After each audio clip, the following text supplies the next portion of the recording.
का जो यार है वो गद्दार है, गद्दार है, गद्दार है। मेरे तो कान तरस गए थे कि ये आवाज मीरपुर खास पाकिस्तान पीपुल्स पार्टी के जलसे में चेयरमैन बिलावल भुट्टो जरदारी जरूर लगाएंगे।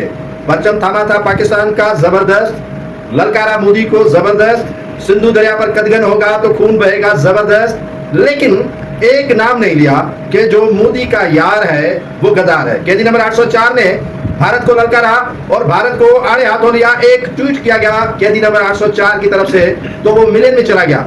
अगर बिलावल भुट्टो जरदारी अपने मौजूदा अंकल और मोदी के यार का नाम ले लेते तो बड़ी खुशी होती, कम से कम यादें बाजी ताजा हो जाता और बिलावल भुट्टो जरदारी जो कहते आए हैं उस पर कम से कम उन्हें जमीर उनका मुतमिन हो जाता और परेशानी नहीं होती। लेकिन अब उनके वो चचा बन चुके हैं और अंकल के साथ यारानी है और अंकल के साथ मिसा के जमहूरियत एमओ साइन किया हुआ है और अंकल के साथ अब हुकूमत मिलकर कर रहे हैं। अंकल की बेटी पंजाब में गवर्नमेंट कर रही है और बिलावल भुट्टो जरदारी सिंध में 4 मरतबा हुकूमत कर चुका है या कर रहा है और ऐवान सदर में उनके वालिद मोहतरम बैठे हुए और दूसरे अंकल उनके सेनेट के चेयरमैन है। तो मोदी का जो यार है, गद्दार है, गद्दार है, ये नारा जरूर लगाइएगा जब नवाब शाह का जलसा हो।